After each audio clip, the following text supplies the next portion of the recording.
Again, guys, I thought I would answer this with a video because it's just a little bit easier. So, did my tastes and cooking change when I met Guy? Yeah, he is from another culture. He's originally Congolese, so he's from Democratic Republic of Congo, but moved over here years and years ago.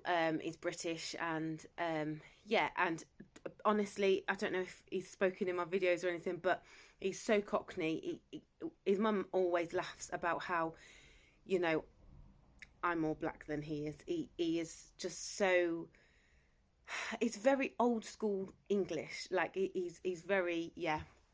So he hasn't got an accent, or like, even he doesn't even really any of his like ways growing up. The only things that he does keep traditional is very much like I was brought up with, like just very old school manners, and like the Coke situation, and all eating together.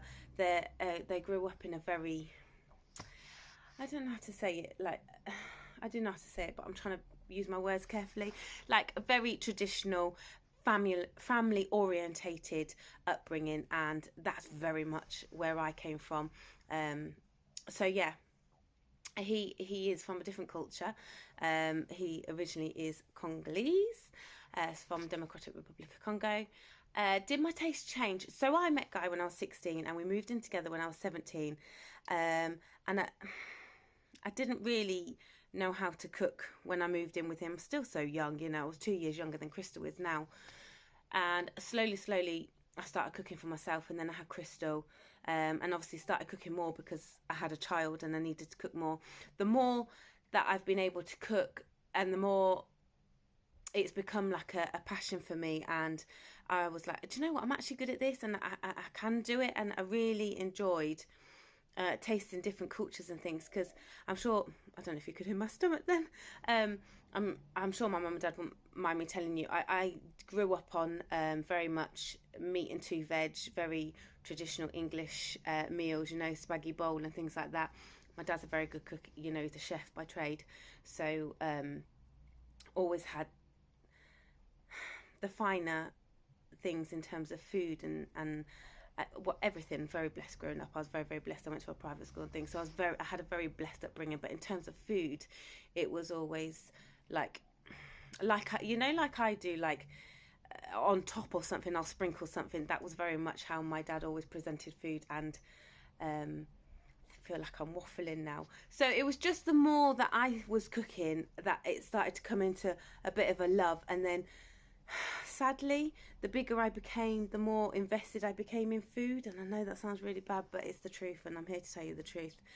So then I got to a point where it wasn't just a meal, it was like a massive banquet every night, just purely because there's so many of us, and I really loved gorging on the food, and loved trying other culture foods and different foods. And it just spiraled really, and I absolutely love it. And I pride myself that my children get to try all these different foods, and my children love it.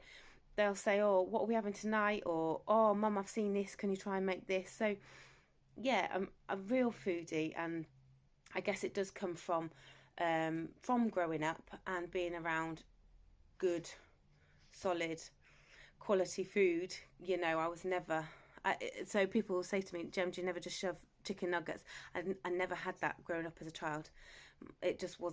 It just wasn't. It wasn't a thing, like a jacket potato and beans for tea or beans on toast.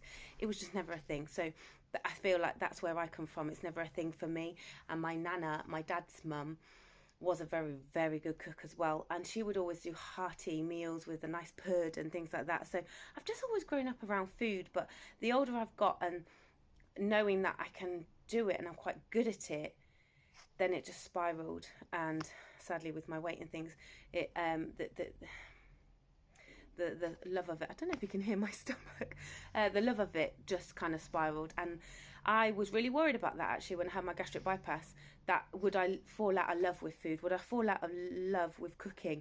Because obviously I can only eat a tiny amount of it, but I don't. I am such a feeder. Like, yeah, even when I'm at school, I'm like, do you want to eat this? Do you want to eat? Like, I am I'm a big feeder. but I just love everything about food. It's just one big passion for me, and I'm not sure.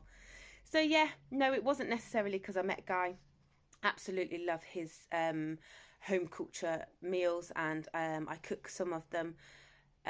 So when he'll say, "Oh, do you know what I really feel like Madesu, for example," and I'll be like, "Right, okay, let's do it."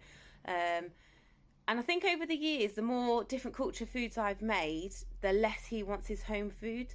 So, but there are some amazing meals that they do, and I learnt those through my mother-in-law. So yeah, that's it really, and I've waffled for nearly 6 minutes, so I hope that answers your question. And never at any point do I find that racist. It's really fine, honestly. Thanks for watching, guys.